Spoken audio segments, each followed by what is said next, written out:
Now we are gonna be on Facebook. Just one second. It's loading.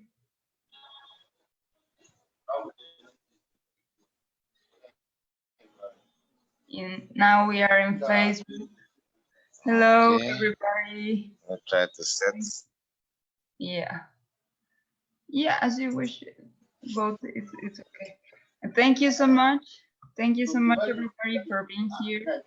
I'm happy to be here again with you today, the 4th of June of 2020. And it's really a pleasure to be here and to introduce my mate. We take a course together in Cornell University some years ago. I don't know, 1 or 2, right, Simon? Something like that. And it's just a pleasure to be here. We also 2017. 2017. Yeah, and it's a pleasure because we also make our last final project together about the composting and the correct management of waste, and it was a pleasure just to work with him and waste management. Yeah, it was a long project, but finally we made it a bit late, but we made it, and yeah, it's a pleasure. We made it at last. And so now it's really a pleasure that now it's here with us in the Verdetón. He's gonna share about the transformation of Africans' climate problems to solutions through ecosystem-based adaptation, entrepreneurship, and he's gonna talk about this project and how it's been since he started.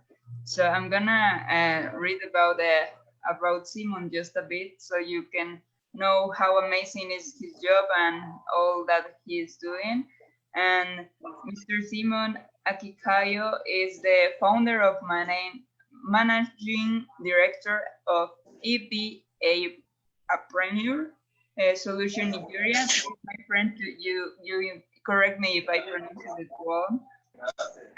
It's a climate solution, a climate action solution enterprise that works to deliver clean energy value addition solutions to farmers in multiple volumes, and the chains to clear, and it's a PHLs and improve livelihood. And he is an entrepreneur, a mentalist, town planner, and a long-time enthusiast of sustainable development and solutions to the climate crisis. Simon is a graduate and holds a bachelor degree in urban and regional planning. And also we take the courses of urban environmental education. So it's a pleasure to be here with him and have it here as our guest, honored guest. So my friend, I will close my microphone so you can share us all your work. Thank you for being here, Simon. The pleasure is mine. So hello everybody. As Brittany rightly said, my name is Simeon Akikayo. Yeah, my company is Ecosystem-Based Adaptation Entrepreneurship, which is EBApreneur Solutions Nigeria. So I'll be sharing with you about transformation of Africa's climate problem to solutions, which is what I actually do. You know, Africa's youthful population is at over 60%, and is endowed with diverse talents, interests, energy skills on different disciplinary backgrounds, and represent the continent's sovereign capital. This capital can be harnessed in a structured and guided approach to turn the region's challenges into opportunities to substantively engage this youth and ensure the benefits socioeconomically in turning challenges into opportunities. So what I'm trying to say is in Africa, there's a lot of challenges, unemployment being one.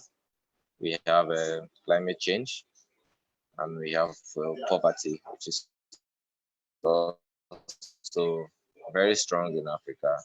And a lot of times we try to solve our climate problem and climate crisis using other approaches that works for other continents, which might not necessarily work over here. So what I'm trying to say is, when you look at Africa is blessed with extreme sunshine. We have sunshine 365 days in a year, and what are we doing with it? Nothing. We're only complaining that the excessive sunlight is affecting our crops. It's,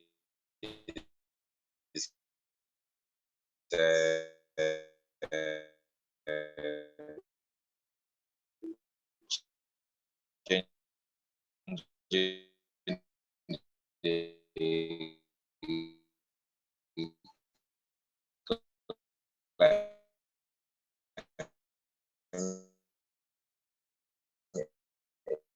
in the climate, the ozone layer is depleted, the ozone layer and all the stuff.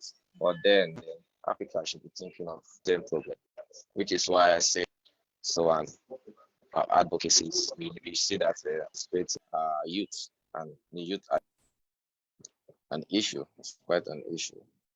So, like myself, I graduated 4 years ago. I didn't have a job. I am an enthusiast of the environment, so and I sat down, I looked at my environment, I looked at everything going on around me, and I felt, okay, why not use the environment, the problems people complain about, to create a solution and create a job. And I look at ecosystem-based adaptation as the way forward, because harnessing resources in our environment is the only problem. It's the only solution to our problems, which is why I said Africa's problem can be transformed to solution. One look at we're expounding the key consideration. One is structures for engagement. Youths are not to be engaged as individuals, but to be engaged as one. The key here is to engage willing and passionate youth to work with institutions like see what Cornell is doing, training people, environmental awareness, giving you trainings on how to take care of the environment. It is one way. Like the sunshine now in Nigeria here. I train youth to produce solar dryer using locally made materials from the environment. And these solar dryers, they are beginning to harness the abundant sunshine that it's, uh, is located here in Africa to process their goods, their products, their farm produce. So the excess sunshine, which people see as a problem, is now a solution. So now with the aid of solar dryers, we can actually involve value addition into our agricultural systems, thereby solving post-harvest losses, which is also a side effect of climate change. Post-harvest losses, the changing environment and all, they cause product. They do not only cause low yields, but they also cause products to spoil and they get damaged before most time before they reach the market. In Africa, where we have a lot of we have poor storage facilities. Sometimes, let's say, take tomato for instance. When there's a glut in the market for tomatoes in Nigeria, you see farmers losing more than 70% of their produce. So what we are trying to say is, in a continent where we don't have steady electricity, we don't have proper storage facilities, and then the environment is also hammering on us, what do? We just have to use our climate problems and turn it to solution. Like what I've said, I'm doing with the solar dryers here in Nigeria, and not only Nigeria, I was in Ghana in February before the lockdown to train youths on how to build solar dryers. And also in Africa, we are people that use a lot of firewood, and a lot of firewood means chopping down a lot of trees, which will also deplete the environment. So how do we substitute firewood as fuel for cooking? What I do is to turn agricultural waste into fuel briquettes. Sorry, I didn't prepare for this presentation because I'm working in a really remote area where I have poor internet and my hands are tied. So I've promised Brittany the next one. My next presentation, I'm going to give you proper slides, proper images, a proper presentation. So for today, I'm just going to share my experience. So in solving the issue of deforestation and we in Africa using firewood as cooking fuel and source of fuel. We are also looking at using biomass material, dead leaves, dead plants, and all to to create fuel briquettes, which is being used to cook. In this way, we are using materials from the environment, dead plants and dead matters, biomass from the environment to substitute for charcoal. So that is another problem being used to, being transformed to a solution. So with this, you see that deforestation will go down. There will be a lot of people will slow down deforestation, which will make the environment have more trees, and more trees means better good air. We have good neighborhoods, and also the sunlight, as I said, not only the sun, we also have issues. We don't suffer tsunamis, we don't suffer all those some environmental problems that people suffer in the West. But here, for instance, we have harnessed water, we have harnessed our water to generate electricity. But then we have a lot of wind, sometimes destroy houses, destroy farms, and causes a lot of damage. And that is another aspect where we can look into how to, inculcate and bring in wind energy into Africa as alternative source of power. Like I said, all these are problems that are, emanating from the changing climate, and all these are problems that we can actually turn into solutions. So I've mentioned tree now. I've mentioned the sunlight, which you see, I train a lot of you to make solar dryers from locally made materials sourced from the environment. Use wood, use iron, use metal, use UV treated papers.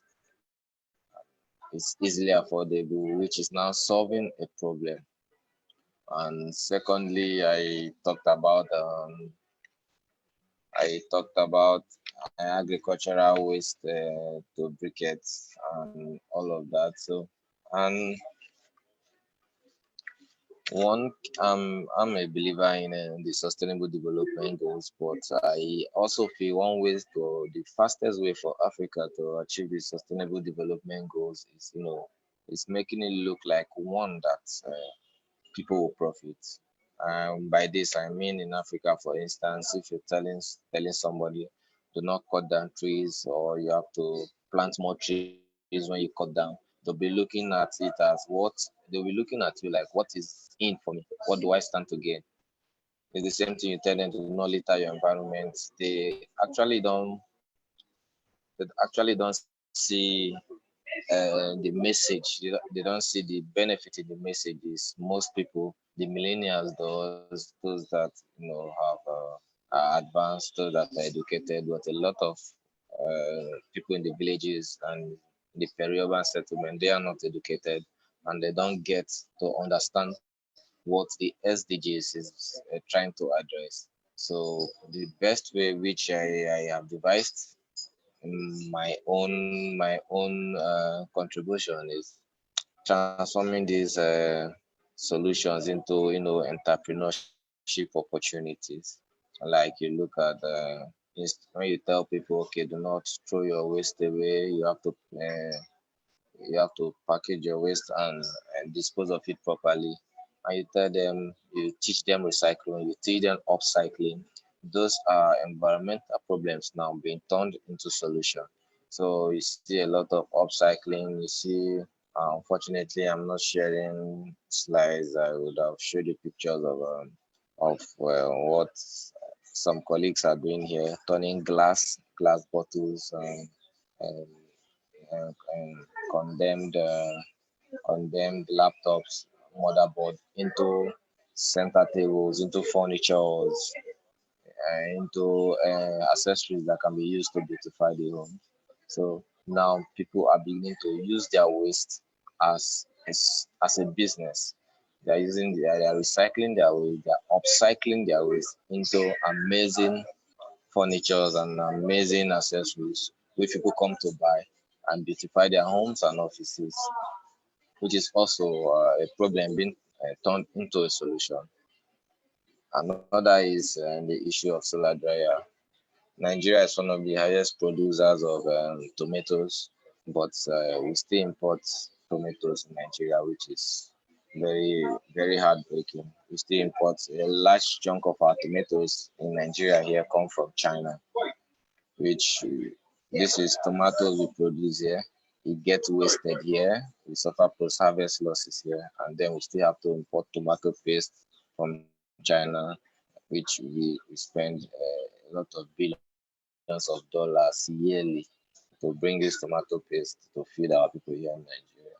And talking to farmers, they are telling you, okay, the environment, excess rains, and when the rains are not much, when they manage to get their produce harvested, one problem they also face here is how to store their tomatoes. And tomato is a perishable goods that we all know. The shelf life is very short. So with the introduction of solar dryers, which we benefit from the abundant sunshine here in Africa, these farmers now add value to their tomatoes. So they don't just sit and complain about the changing climate and what the excess sun is causing for their tomatoes and all. But right now, we teach them to make these dryers.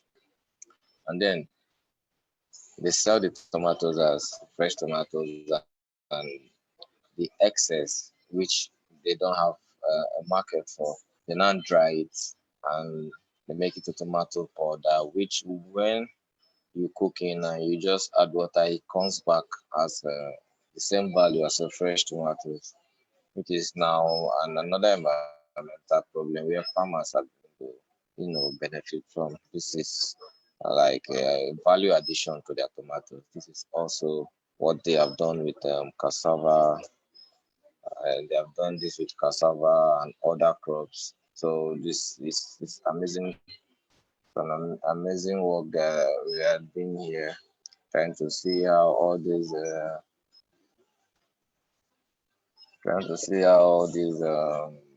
climate problems, to see how we can turn it to solutions. So the key here, I highlighted some points which I want to read. I will talk about expanding key considerations, which is one of the structure for engagement, which I'm talking right now is the youth. Say the youth should not be engaged as individuals alone. The key here is to engage willing and passionate youth to work for the community institutions, and they need to be engaged in a community structure for accountability and traceability. Accordingly, crucial societal institutions, specifically religious institutions, in Africa, I know in Latin America too, we are very religious. So churches, mosques, etc., the traditional governance systems need to be leveraged as a framework to engage youth that accountable and to be trained on climate action enterprise, joining from ongoing work, structurally guided within the framework of the institutions where they are affiliated with. Let's say, for instance, like my company, for instance, is a climate action enterprise. Sorry, can you see me? Yes, my friend. Yes. Oh, you can hear me. Yes, perfect. Okay, great. Oh, welcome, Jason. I see Jason here.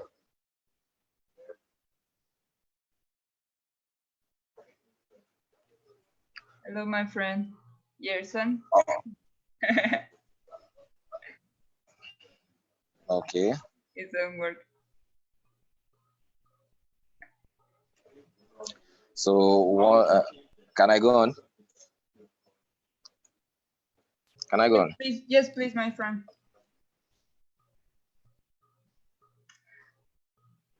Hello, Okay, my so friend. we're talking about prioritizing. Hi, Oh, hello, Jason. meetings. Welcome. Nice to meet you. Thank you, thank you. Nice to meet you too. Okay, I'm sending you greetings from Nigeria. Thank you, my friend. Thank you. Okay. Okay. Okay. So I was talking about transformation of Africa's climate problems to solution using ecosystem-based Wow, adaptation Africa. entrepreneurship. Where in Yeah. Africa? Nigeria. Okay, nice. Nice. I listen because I'm working now. Um, uh, I want listen to. Mm, my English is more or less. No problem. I understand perfectly. Yes, Your English is okay. perfect. Yeah, my English more or less, but I I want listen to Africa climate problems is Okay. interesting. It's very interesting. Listen to problems other part of the world is nice, very nice, and and um, I can share, share, compartir, pues no sé, share Yes. experience. Yeah, that is Y- great. We need to share experience and leverage on our different experience to create solutions. Exactly. Okay, Yeah. Simon thank was just you. mentioning. Yeah, was mentioned all the more like the problems, like how he changed and yeah, take all the problems and turn it into solutions. And he made like projects about the solar drying and how they have Okay, like the electricity issues and deforestation, but they are working with the or creating biomassa and also recycling, and how now he's gonna, well, he's talking about the conservation and the importance of this, and how he's taking all the problems and turning it into solutions to help himself and the community. So it's great to have you here. very good. Yeah, Okay. you can So proceed, I can my friend. go on. Yeah, you can go on. And I also remember everybody that Simon is just sharing all the experience, but in the link in the poster, you can find the link of the Twitter when you can find all the picture of the projects that he's been working with. So yeah, please, my friend, you can go on, Simon. Okay. So using proven empirical test actions on optimal trajectory for driving climate action from an enterprise perspective to guide you to engage in climate action enterprises economic area is the way to go, because about 81% of sub-Saharan Africa households rely on wood-based biomass energy, like I said before, which is fuel and charcoal for cooking. This dependency fuels health impacts and expose us to harmful pollutants emitted from burning wood and burning charcoal, and is the leading source of household air pollution in major parts of Africa. So, and it's a very large risk factor for mortality in Africa here, with about 400,000 deaths attributed annually to household air pollution, which is really high. So this is why I was talking about substituting charcoal and firewood, for fuel briquettes using biomass, which are environmentally friendly and gotten from the environment to, you know, to substitute for fuel. So the urgency for, remedial measures through enterprises that offer alternative clean cooking option is therefore critical. In addition, the use of organic fertilizer has also proven capable of increasing yield by up to 40% compared to, converting agriculture compared to, other mineral fertilizers. And, this compost also animal waste from the environment. I remember Brittany telling me about, waste and compost wastes and all that back then when we were trying to do the Cornell projects or Cornell University.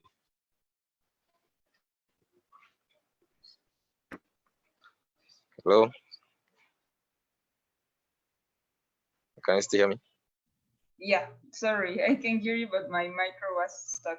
Yeah, actually, like all that manage of waste, and it's very important, and how it can change, like all the point of view of the community, and just like bring them together to solve a problem and turn it into opportunity. I really like that. Okay. Yeah. So for me, like I said earlier, the key is, to identify, our problem as Africans, our environmental problems, and try to approach it with a model that works for Africa, not just, taking the SDGs the way the Sustainable Development Goals is being developed that works for other continents. It might not work here because we have our own, perspective. We use traditional institutions, we use religious institutions because Africa is a really religious continent, and that's how that.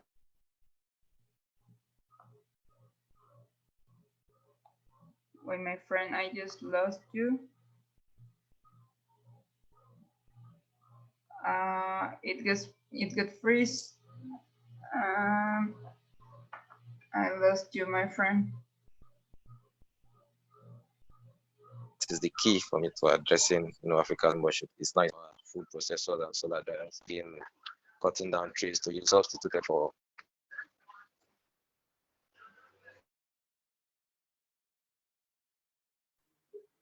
I can't help you. I can't help you. I lost my friend.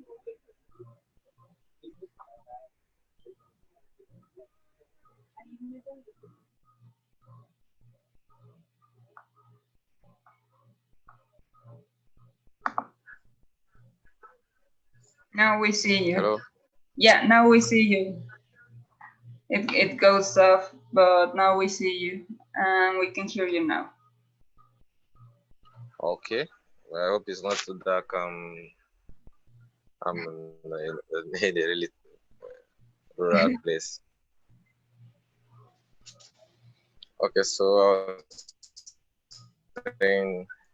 we identify our climate problems from an African perspective. We try to inculcate it into the SDGs, the Sustainable Development Goals. Addressing poverty, addressing Goal 13, which is climate change and the environment, and we turn all those problems to solutions. We talk about waste management, which is also detrimental to the environment. We see how we turn it into a solution that can provide alternative source of fuel, which will also solve another climate problem of deforestation and logging, cutting down of trees, and household emission of household gases from firewood and charcoal, which also kills people and is bad for their lungs and their health. We substitute this and we use, agricultural waste. We use leaves. We use dead matter from the environment. The same thing, we look at other problems that that have raised their ugly head from climate change. We look at the excessive wind. We look at the excessive rain, and see how we can also, curtail all this problem. Like in Kenya, what a colleague of mine is doing in Kenya is, Just how they store water, they store excessive water in like the reservoir, they dig it on the earth, and they store excessive water because during the dry season, I think over there you say during summer, there is shortage of water, and they use that water which would have been excess and would have resulted to flood, especially in areas where they cannot build dams and proper reservoirs. So as a young continent that is still striving, still trying to come up, I believe our climate problem should be approached from an African perspective, and we address it using our own norms, our own traditions, our own cultures, and our own belief system. That is the best way we can solve all these problems. So, in conclusion, I would like to say the skills, talents, energy, creativity of youth represents African sovereign capital that urgently need to be unlocked to drive climate resilient development while unlocking income and enterprise opportunities. Like I said in the start of the webinar, one way of ensuring sustainability of climate action is linking them to socioeconomic priority areas like food security, macro and microeconomic growth opportunities. So when people see this environment problem to address, they see it as a way they can also benefit, they can also make money from. I think in that way, a lot of people key in and we're solving two problems. We'll be making money from solving an environmental problem, which is an approach I see many parts of the world have not adopted. And I believe Africa go through that approach will also be providing jobs, enriching our youth, enriching our farmers, and also solving climate problems. That is the summary of my talk. So in the coming days, I will make a proper presentation, make a proper slide, and share. I will share with you, so you can share on the Verdetón page, so everyone can have pictures and images of what I'm saying, and also a proper write-up of the whole presentation I will make. Yeah, no problem. Actually, there's great. There's a message in one of the groups of the Cornell University from Sherry L. Wilson. She said that she loved the idea of entrepreneurship helping solve environmental challenges. There's a lot of opportunities for creativity with upcycling, and she said that he hoped to watch the rest of your presentation. And yeah, we can meet in the sustainability fair. We can make another one with all the follow-up of what you just shared in this one. I think it's great. I think it have just the great thing, the correct information, and that is, I just love what you said, that it's a way to help you. As you said, I have not money, but I make this challenge, and you are helping the community, but you are also solving problems from the community, and you are also get some help for that to you. So it's amazing to take these opportunities. And there are another partners also in the Cornell University just mentioned that it's a great job, and they are looking up to see you again.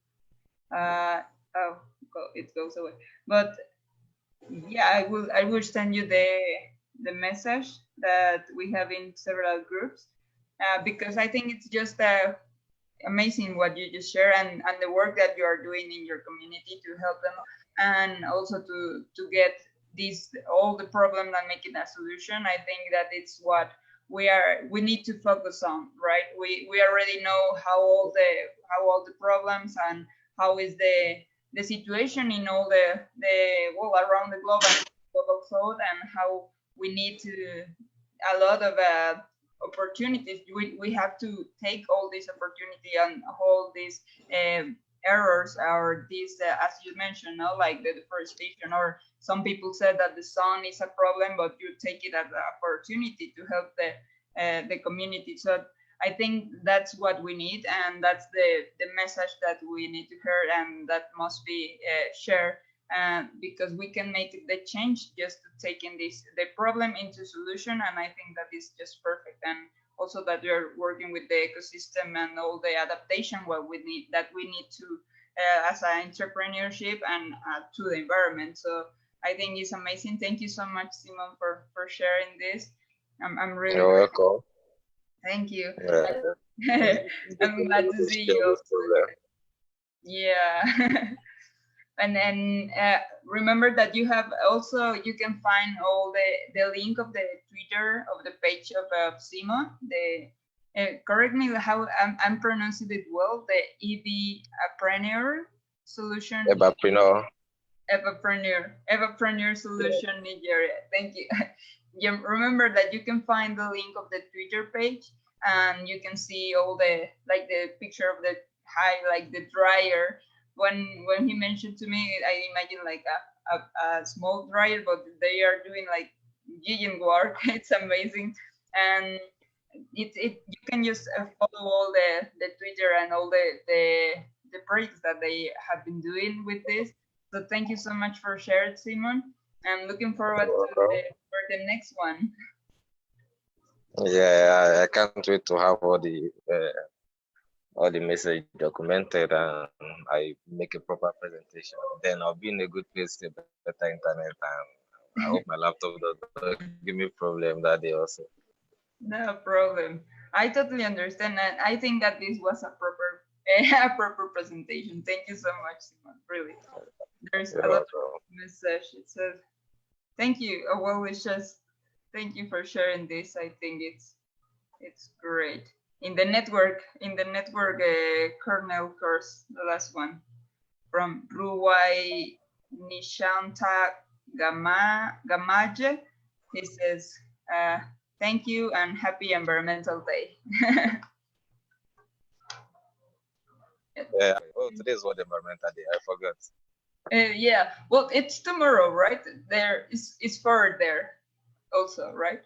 Oh, tomorrow. Oh, yeah, it's on the 5th. Okay, yeah. Tomorrow 5. Yeah, right. Maybe he's in another place. I think it's in India. But yeah, thank you so much. And I'm seeing that our next guest is on screen. It's coming up. And thank you for being here. And so I invite you, my friend, to stay with us if you can, Simon. And we're gonna start the second lecture.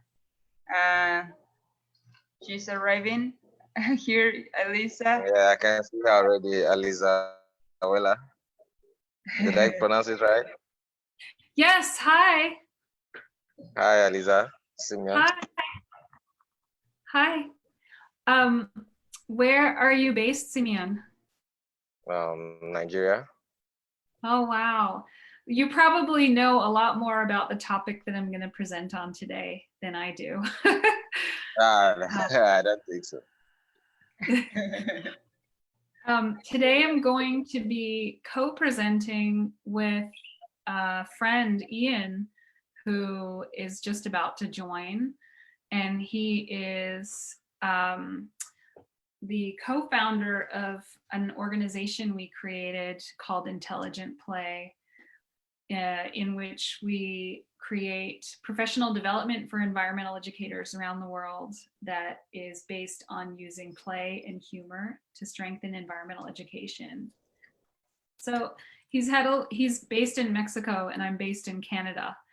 And I'm just texting him to see he's had some internet troubles today. So I think it's a global thing now. Pardon? I struggled for more than 30 minutes before I could join. Okay. Well, I'm really glad that you're here. Are you a climate reality leader? Is that how you know about this? Yes, we participated in an environmental course, climate change science, with Brittany from Cornell, and also urban environmental education. Oh, okay. Okay. Yeah. Very cool. Yeah, we met in the Cornell courses. We made our last project together in one of them. And yeah, we were in that for a while. And now he just introduced this amazing project that he have, taking all the problems of the community and making it in solutions. And yeah, it's great. I'm very happy to have you here, guys. It's amazing. Thank you. Thank And you. did you just finish a previous session before this one? Yes, I just finished my session. So now I'm not a participant waiting to listen to Alisa. Thank you. I'm just receiving a message from Ian. It looks like he is having trouble with getting online from his place in Mexico. And so I might start soon. But I'm curious, I'm sorry that I missed your presentation before. What was your presentation about? It was about transforming Africa's climate problems to solutions through ecosystem-based adaptation and entrepreneurship. Oh, wow. Very cool. Okay. Yes, that I wish that I had seen that, but I'm so glad that it's recorded on Facebook Live, because then I can watch the replay and then email you and ask you questions. Okay, I think we have Ian already. Mm-hmm. Yes. Hi, Ian. And Ian, you're on mute. Hi, Lisa. How are you? Good. Thank you. And no worries. We're making small talk. Brittany and Simeon were in a program together, conservation program at Cornell. And he just finished giving a talk about solving solutions throughout Africa. And he's calling from Nigeria. All right. Wow, wonderful. Can you see me? I can't tell whether the video is working. Yes. We cannot see you. Oh. Thank you so much, everybody, for being here. I'm really glad. Thank you for all the work that you have been doing and that you are sharing. I'm very glad that we have this multicultural in presentation, and I don't want to take more time, Alisa, so we can go ahead if you're ready. I will stop sharing my screen so you can share yours. Great. Thank you. Okay. Welcome, Ian.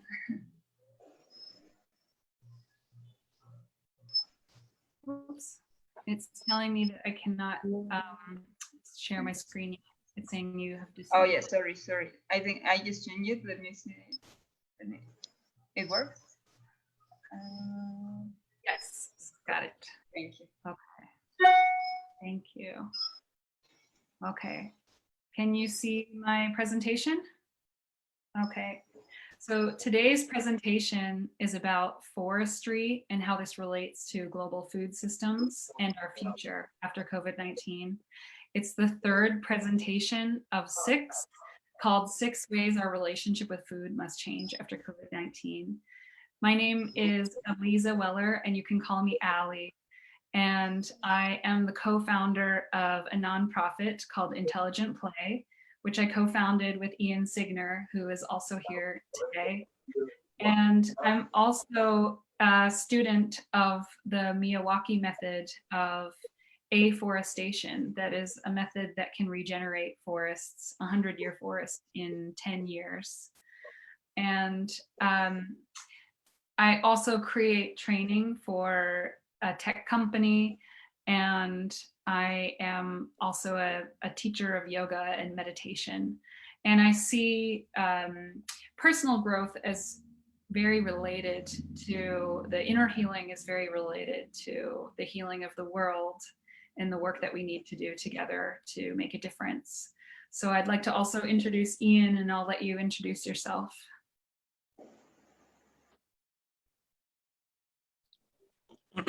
Hi, my name is Ian Signer, and with Lisa. I co-founded Intelligent Play, and our intention was to actually create programs that helped to address important environmental and sociocultural issues, but through things that incorporate laughter, humor, play, positivity, because we believe that it's through sort of harnessing our positive and creative energy that we can actually address these problems.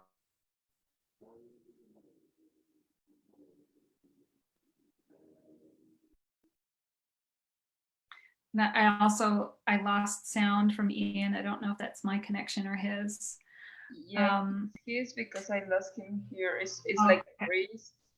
But we have that issue before with with Simon, right? But after a while, it works again. Sometimes just when it goes off and then goes on again, and it will work after that. Yeah, here we go. Okay. Perfect. Thank you so much. In the meantime, thank you for being here in the third chapter, Forestry, Food, and or Food After COVID. Remember that you can see the previous one. They are all recorded in the Facebook page, the Fusion Miwi. You can find the first and the second chapter, so you can be online. And also because tomorrow we have the fourth presentation, Fuel, Food, and or Future After COVID. So it will be amazing in the closing of environmental day. So it will be great. Thank you so much for being here. I think Thank you. No, thank you. As Brittany said, this is the third of two. The week before last, we talked generally about global food systems. Last week, we talked about farming. Today is forestry. Tomorrow will be fuel. And then in July, we'll talk about funding and friendship, which is really about our values and the ways that we make our choices and challenging some of those values. Today we're going to start with a future self meditation. This is a way to connect with our hearts and open our hearts before talking about some of the challenges and solutions that exist related to global forests. Then we're going to do a brief summary of the last two talks because these are very interrelated with today's topic. And then for today's topic, we'll talk about what is and what can be, and then what's next. We'll start with a future self meditation. I'm not sure if we can hear Ian again. Not yet. It's like freezing. I will maybe he needs to go off again. I'm sorry. Can you guys hear me? My connection is not great here. Okay. No, but we can hear you now. That's good. I think that what we'll do. Yeah, I'm so sorry. I don't have great internet. That's okay, Ian. I think what we'll do is because my sound seems to be a little bit better, is I'll lead the meditation. So today's topic is about forests, and the intention of the future self meditation is to prime the opening of the heart so that when we are exploring this topic, we're not just exploring it with our minds, but also we're connected to what we love and what we are passionate about and why we're interested in this subject in the first place. Let's start by getting it comfortable and connect with the deepest love in your heart. Connect with what has you feel love most deeply.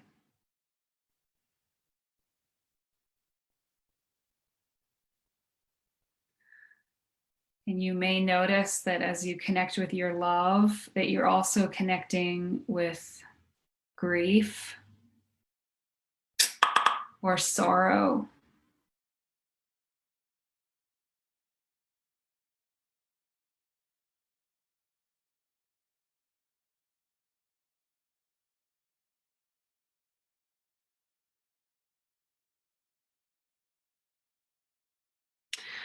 And as you connect with this sensation of love and with grief or sorrow, connect with the yearning of what you would like to see in your life and in the world.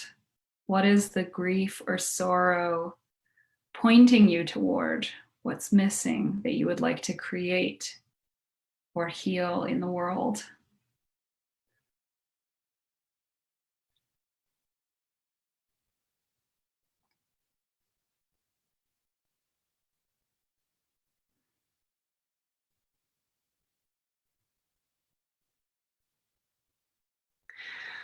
And now imagine yourself 10 or 15 or 20 years in the future.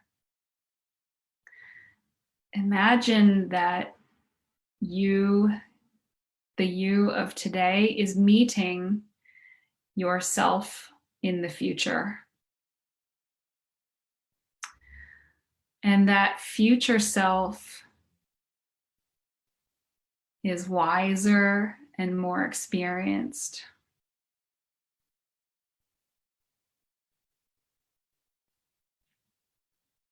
That future self greets you and acknowledges the yearning you have.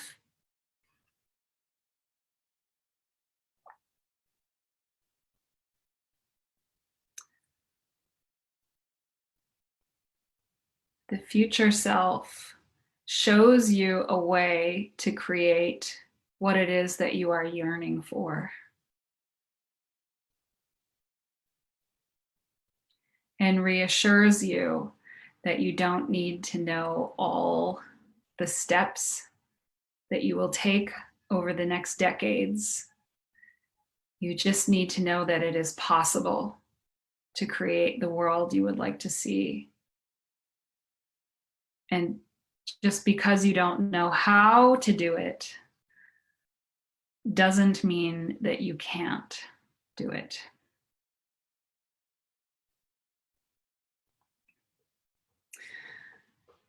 And so hold that possibility in your heart as we begin to talk about how food and farming and forestry interrelate. The last 2 weeks, we looked at how human beings have changed the ecosystems in unprecedented ways around the world. We also looked at the relationship between habitat destruction and disease transmission in diseases that can pass between humans and animals, the zoonotic diseases like COVID-19. We also looked at the relationship between pandemic and food security. And we looked at the relationship between climate change and food security. We looked at correlative relationships. And we also looked at the strong correlation between how we use the land to grow our food and the increase in possibility of zoonotic disease transmission, such as H1N1, SARS, MERS, and COVID-19, and how this relates to how we treat the land, how we treat domesticated animals and wildlife for our food. We also looked at the relationship between how we treat the land and animals and spillover events, which is when diseases that exist only in certain animals can make a leap to other species, such as humans. We looked at the research of Ravinder Sehgal, who looked at some of the pathways that habitat destruction can create these spillover events. And then we also looked at the relationship between how we treat the land and hunger. Currently, about 1 billion people suffer from some form of hunger globally. And a lot of this is due to war, climate change, and poverty. But we looked at how this will dramatically increase with pandemic. And we looked at what does the future look like if we continue on the same trajectory with the way that we farm, with the way that we use the land.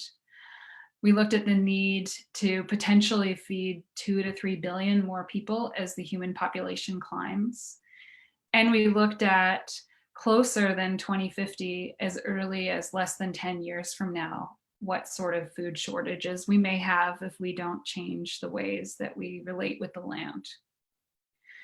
We also looked at a third of food produced being lost through food waste, and some suggestions for how individuals, communities, and nations can make changes in food waste. We looked at how a quarter of the existing food waste could be used to solve world hunger, and that hunger is both a production and a distribution problem. We looked at how farming is destroying the topsoil and that we risk losing the world's topsoil within 60 years. And in the American example, we see that topsoil is eroding 10 times faster than it's being replenished. And we looked at how half of the world's habitable land is used for agriculture now, and that nearly 60% of this is used for beef. And we're going to talk a little bit more about this today as it relates to deforestation globally. We also looked at examples of what can change. For example, in the United States, over 67,000 acres of land are currently being converted to regenerative farming practices.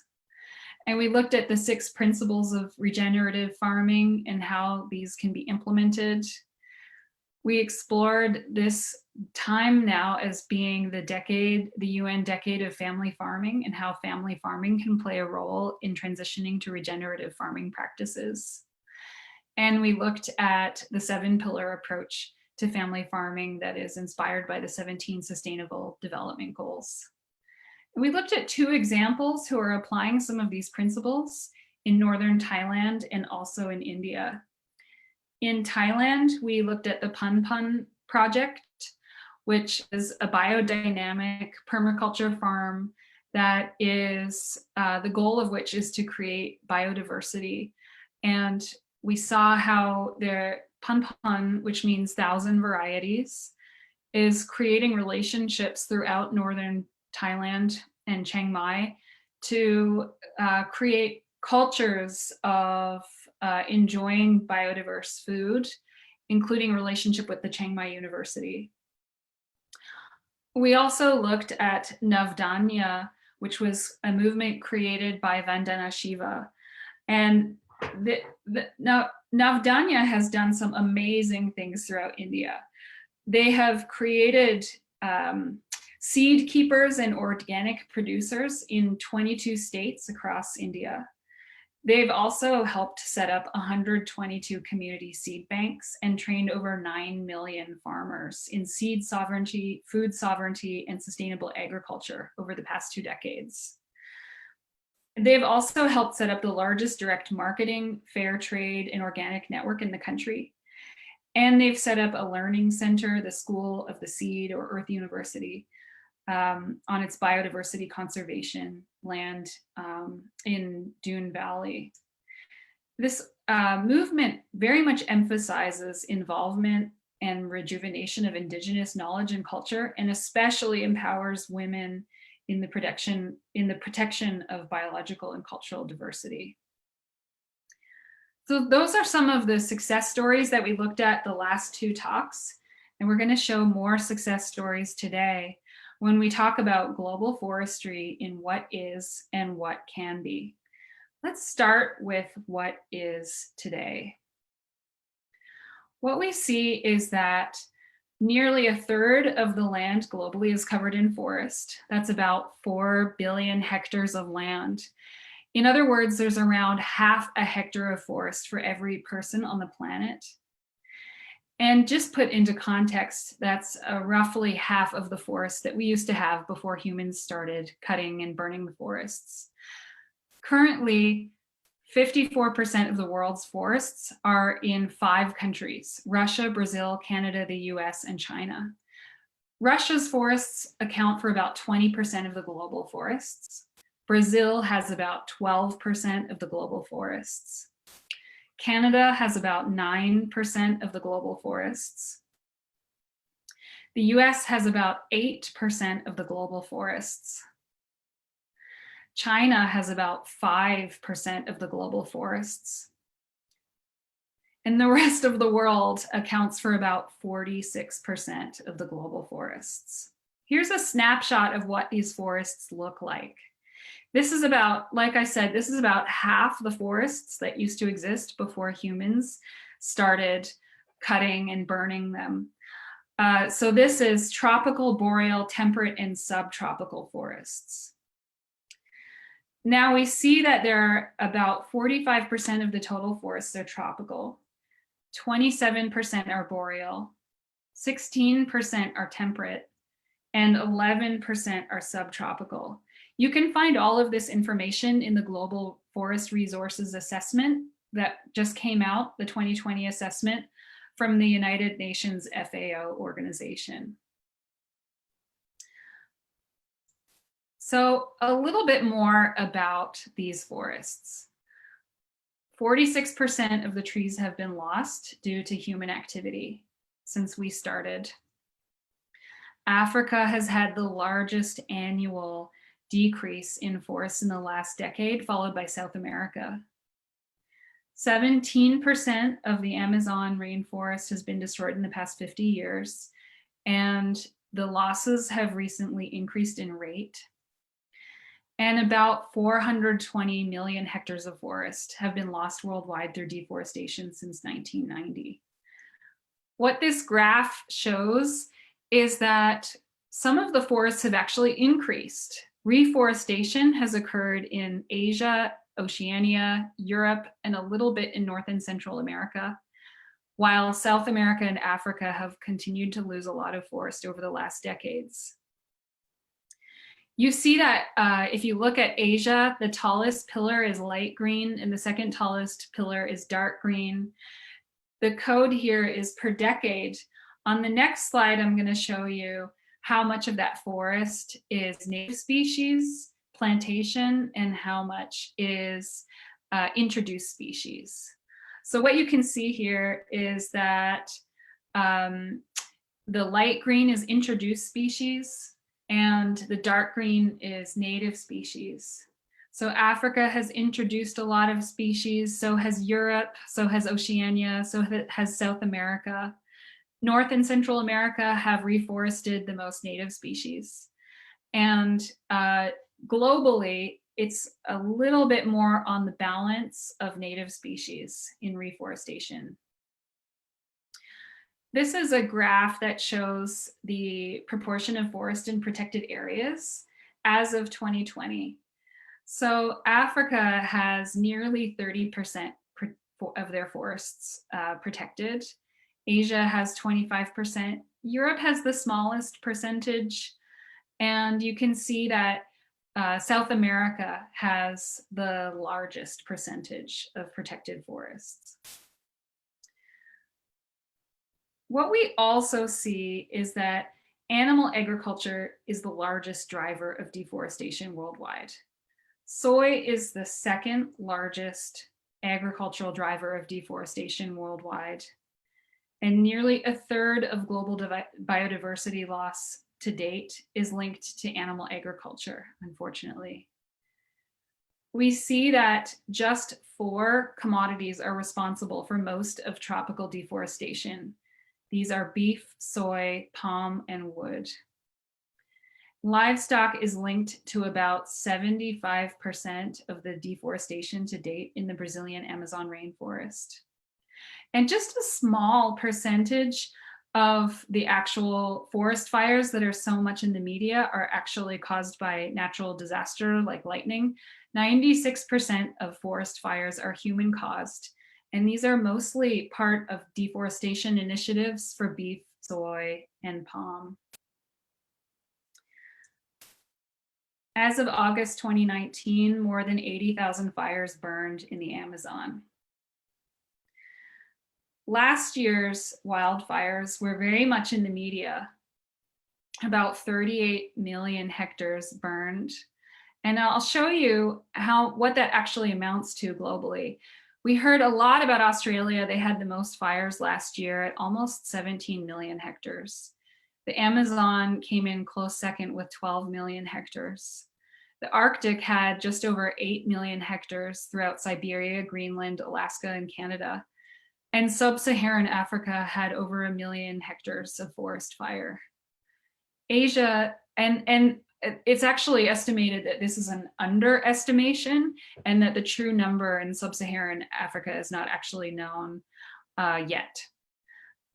Asia had just over 300,000 hectares throughout Indonesia, China, India, South Korea, and Vietnam. Europe had almost 300,000 hectares throughout Spain, the UK, Greece, and Portugal. And California, which was so much in the media, also had over 100,000 hectares of forest fire. The biggest year, a lot of people think that last year was the biggest year of forest fires, but one of the largest years was actually 2015, which had 98 million hectares of forest burning. And this was largely deforestation initiatives for beef, soy, and palm. One of the largest consumers in the world was the European Union for palm oil because they were using this for biofuel. And in 2018, they banned the use of palm oil for biofuel because of this. The world has at least 1 billion hectares of primary forest left. Primary forest is the forest that has not been replanted or disturbed yet. And we see that combined, Brazil, Canada, and Russia have more than half of this primary forest at 61%. Let's talk about what does this actually look like? It's one thing to talk about numbers, but what does it look like from a satellite view in some examples of this destruction? Red earth now runs into the rivers and out into the ocean.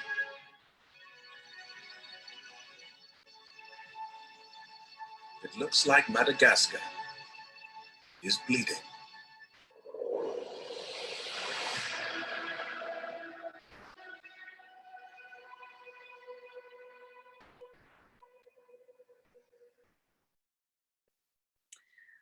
Farming, including for beef, soy, and palm, are amongst the largest drivers of this deforestation that we're seeing around the world. And in the example of palm oil, the top culprits, the top consumers of palm oil are the US, Russia, China, the EU, despite pulling out of biofuel from palm, and Indonesia, because Indonesia is creating its own biofuel out of their palm oil.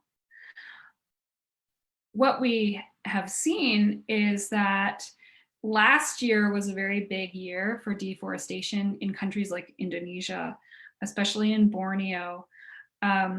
We saw 3,300 square miles of jungle cleared for palm oil plantations between August and October of last year. And what this ends up doing for the atmosphere, not just for the forests, is this particular troubling number of months released 626 megatons of CO2 into the atmosphere. So deforestation is a huge source of global warming, as well as biodiversity loss. And it's troubling, it's tragic, but it's also the livelihoods of many people. So it's a very complex issue to just say ban palm oil, for example, because so many people's families rely on this industry. So the solutions that we need to include need to be able to allow people to reasonably make the transition. Let's look at what forestry can be today. I want to talk about regeneration. Here's an example of somebody who is actively regenerating the Amazon forest.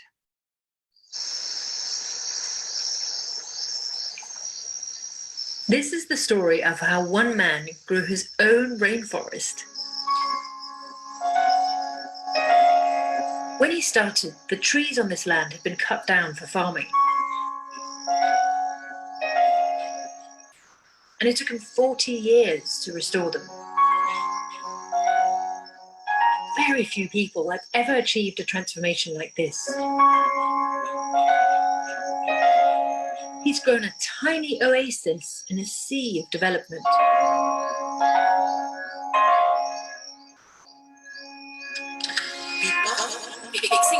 People fixing the world. This haven for nature in the middle of Ecuador is all here thanks to Omar Teo. He hated seeing the Amazon rainforest get cut down, so he decided to regrow some of it.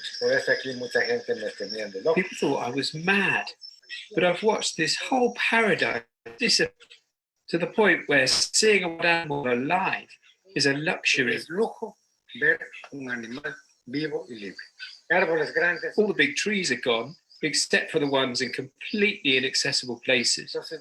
So I said to myself, I've got to do something to save these species.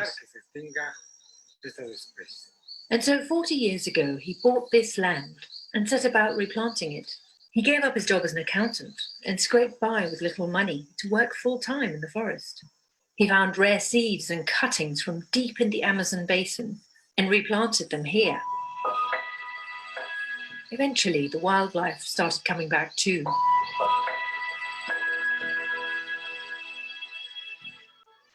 Omar's filmed snakes here.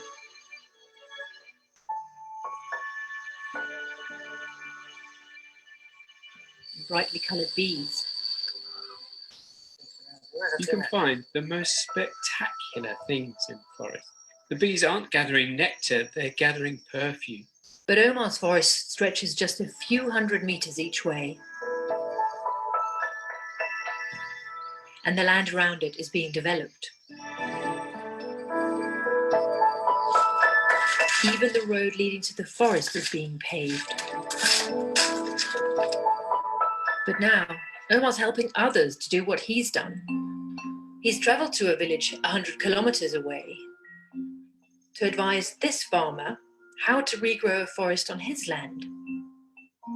But how do you make it worthwhile for farmers like him to give up land they earn money from? This woman thinks she's found a way.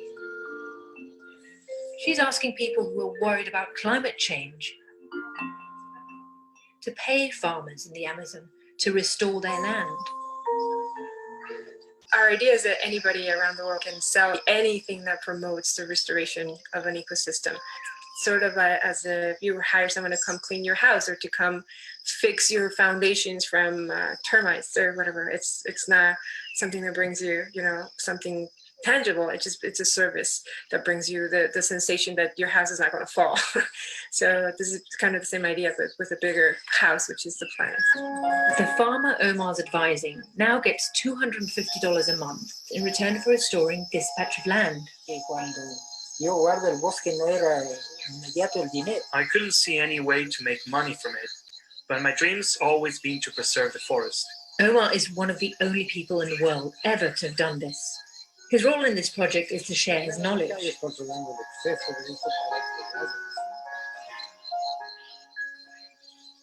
project only started in 2019. And just a handful of farmers have signed up so far. But Omar says it's essential conservation work. If one day a tree becomes extinct, people can turn to these kinds of places and they can say, there's the sapling, there's the seed. This is the only way to stop it getting wiped out for good.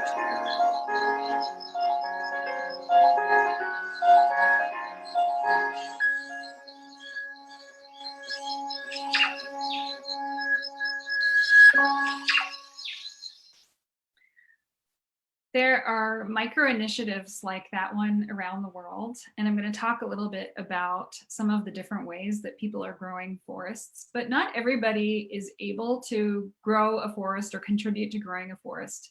So there are lots of other ways that we can actually contribute to preventing deforestation through our daily choices. For example, since this series of talks is very much about food and how we eat, there are ways that we can make food choices to prevent deforestation. One is to avoid palm oil, even sustainable palm oil, because sustainable palm oil relies on deforestation in order to create plantations. Another way is to choose plant-forward diet. That is because the largest agricultural cause of deforestation is beef, pork, and poultry, especially beef at the top.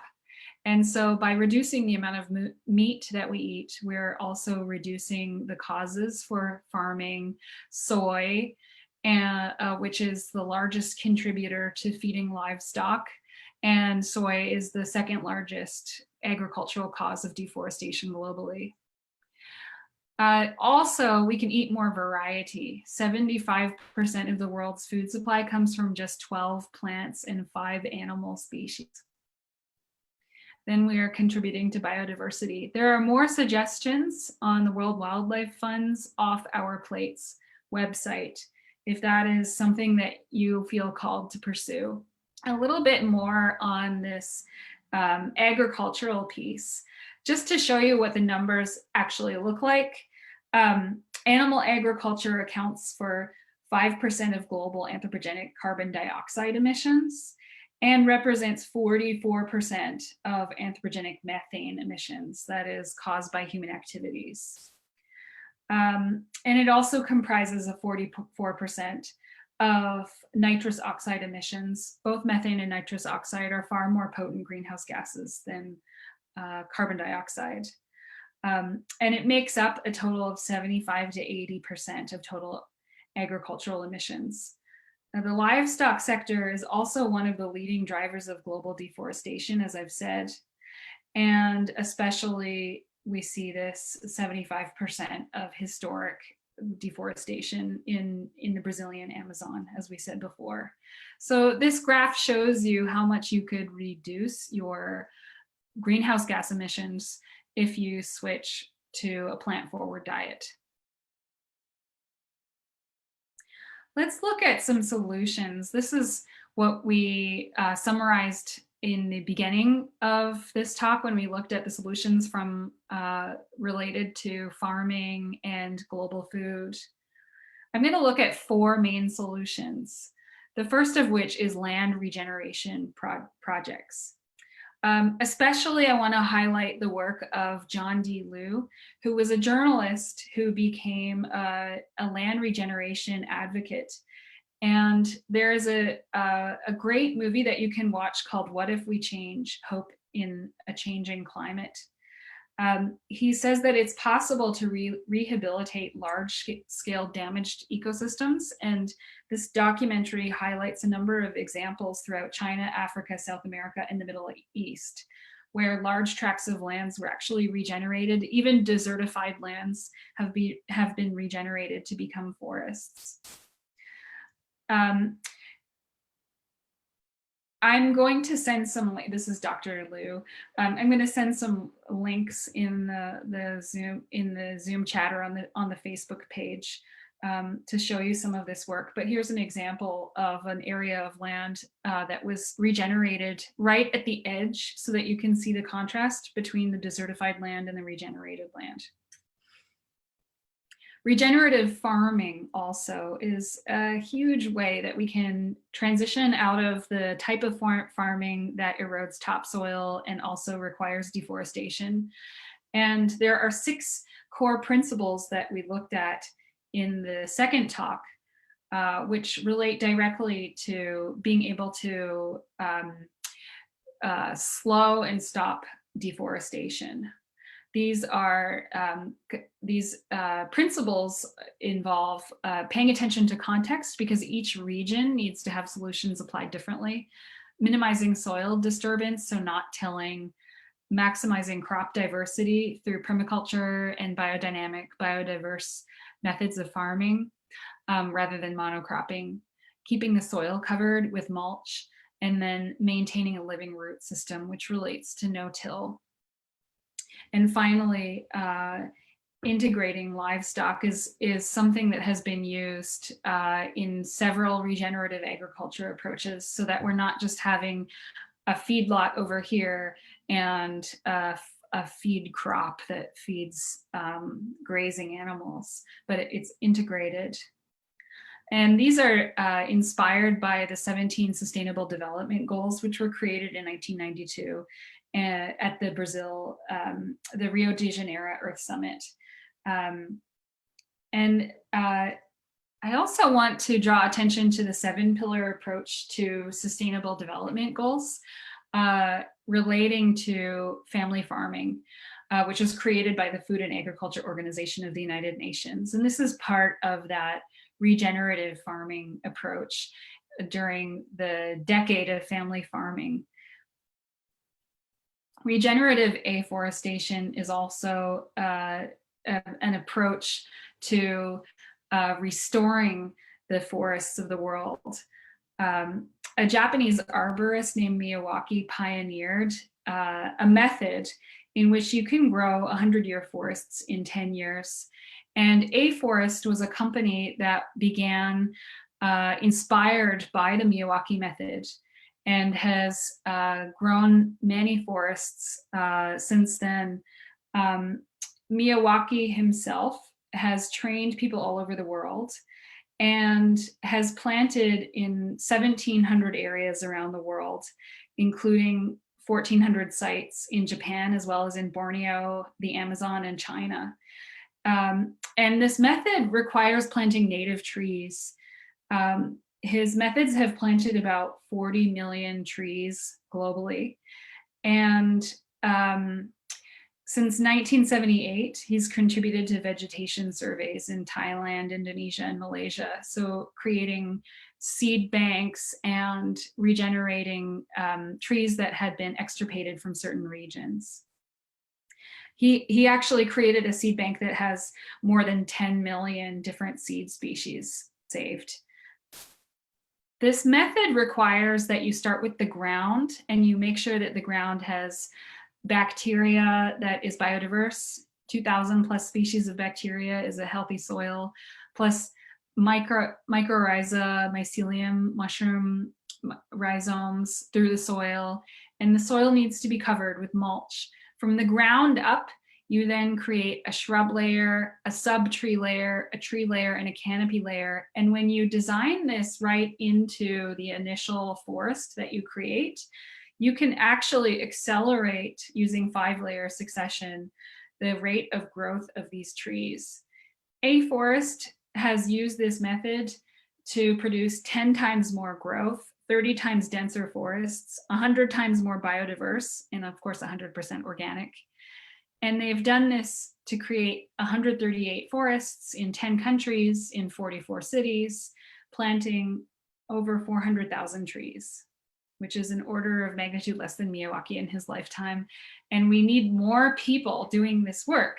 There, of the countries that now have had this method deployed to create trees, the United States and Canada are very much not using this method and could probably afford to use this more. Here's some before and after pictures. This is 5 to 7 years growth. This is what you can create in 5 to 7 years. And when we looked at projects in the Northern Hemisphere compared to the tropics, we actually find that the rate of growth is quite similar. So while you get a growing downward season in cold climates where the roots grow in the winter, but the tree itself doesn't grow above, in the summer, the growth is so rapid that over a 5-year period, you get roughly the same amount of growth in a tropical region as you get in a Northern Hemisphere region, which is quite amazing. Regenerative economics is another approach.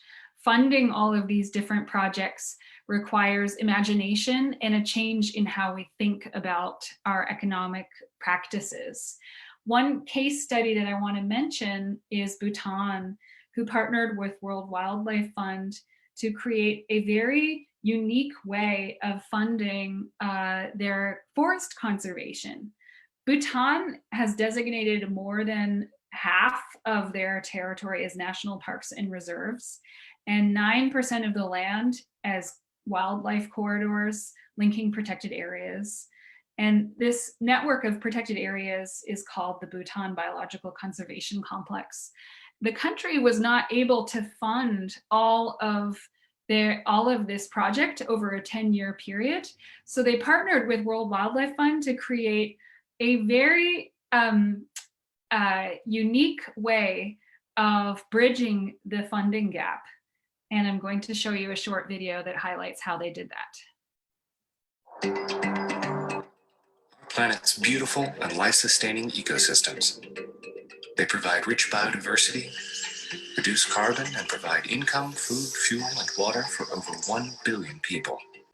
Many people work tirelessly to set them aside for protection.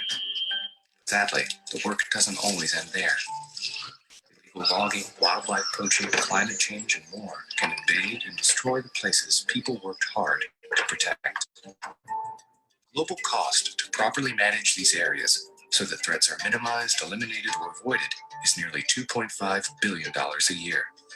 But current funding is $1.5 billion short. Hard truth. Protection is a perpetual effort. We need long-term funding, political support, and ambitious policies for protected areas. Otherwise, our successes in conservation can slip away. How do we keep these areas resilient enough to meet the needs of people and nature permanently? Project Finance for Permanence, or PFP, is an innovative solution backed by World Wildlife Fund. A PFP deal begins with the development of a comprehensive plan for conserving protected areas, like buying vehicles for forest patrol, blazing hiking trails, and training park staff. Long-term and short-term plans for funding the PFP are also included to ensure its lasting success. Next, donors commit funds to bring the plan to life. But like a Kickstarter for conservation, their funds are held back until the total fundraising goal is reached, other plan conditions are met, and the national government approves new revenue sources to fund protection after the money from the donors is fully spent. Then, everyone involved comes together to sign one comprehensive agreement. People and resources are put into action, and we secure the protection of these areas forever. The planet is reaching an environmental tipping point, and PFP has the potential to become one of the most transformational strategies in conservation. WWF and its partners are scaling up the number of PFP closings and accelerating the pace of them, bringing permanent protection to the world's most important natural areas. To learn more, go to worldwildlife.org/PFP.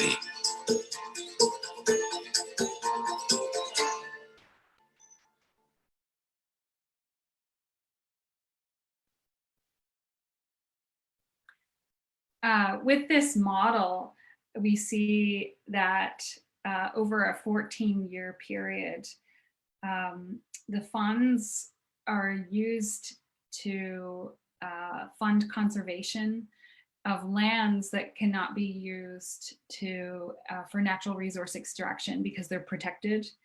And so the government of Bhutan increases its own allocation to the funds from its other revenue sources. And the plan over a 14-year term is to increase every year 5 to 7%. And after the initial Kickstarter funding period, they are responsible for fully funding their conservation. So this is a unique model that World Wildlife Fund has pioneered with them. And if it is successful, it could be implemented in other places within the current global economic system. Now, if we want to also transform the entire global economic system, there is lots of room for more innovation. So if people have ideas, this is a community that can generate ideas together. And that brings us to what is next. Tomorrow, we're going to be talking about fuel as it relates to forestry and deforestation, and then we'll be talking about funding. So if you found that Bhutan example, we'll talk about more examples of how innovative funding can drive conservation and afforestation globally. And then our last talk in July is going to be about friendship. It's our values and how we relate to animals and nature around the world. I want to end today by coming back to this future self meditation. We started by connecting with our vulnerable hearts, our hearts that love the planet, that love each other, maybe the pain or grief that we have about the state of the world today, and the yearning that we have to create a better world. Now that we've looked at some of the landscape, and today's presentation, again, it was really just scratching the surface of these global issues. So we weren't able to cover everything in an hour, but we were able to look at some of the landscape of what is and what can be. And let's come back to our hearts and allow today's presentation to fuel what it is that we want to create in the world. Even if we don't know exactly how each of us is going to contribute, that doesn't mean that we can't contribute. Thank you.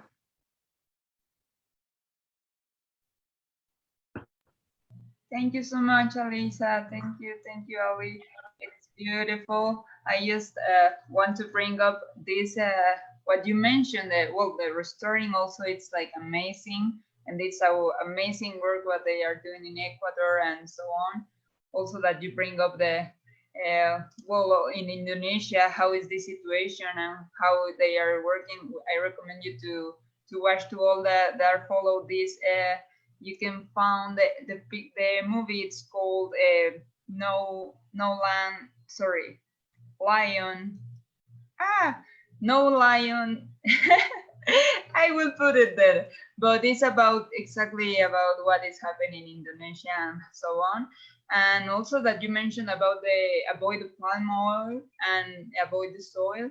That is something that it's bringing a lot, when it comes to change your diet and leave the meat and bring up this different diet. It comes a lot the soil, but it's important that we know that it's have like this also, that it's affecting the environment. And thank you so much. We're looking forward also for the links that you mentioned, so we can add it there and we can follow up. Thank you so much for all this. I know that it's just the top of the iceberg, but I think it's going great, and also for all these projects that are around, from like the Nobel Prize also. So thank you so much, Alisa, and also for the future meditation, because we know that we can do it. We are in the final 10 years that we have to make this change, and we have a lot of tools, as you just mentioned. So thank you for bringing it up and for all this documentation that you are doing around this. So thank you so much, Ali, for being here again. And thank you all that share. In Facebook, we have in different groups a lot of comments that it's thank you for sharing this. They are looking for your page already because they like the meditation also. So also remember that you can find in the link the page, so you can follow Ali and the 1,000 meditations. So it's 10,000 meditations. So it's amazing. And thank you so much for being here. I'm looking forward for tomorrow in the environmental day. It will be a great topic, and also just with our two of climate leaders, Ali will be there to close the day and to close the Verdetón. And then looking forward in the sustainability fair also will be to another climate leader, the one in charge of all the leaders in America Latin and the Caribbean, and also one of the women that speak for the feminist project. What is the political feminist that she's working, and also that you mentioned also she's working for the indigenous people, and to bring up all the importance, because they are defended all these places that they are live in our work, so the Amazon and so on. And so looking forward for it. Thank you so much, Ali, for all this, and thank you all that joined and for the comments, and see you tomorrow then. Thank you so much. See you tomorrow. See you tomorrow. Thank you, Ian.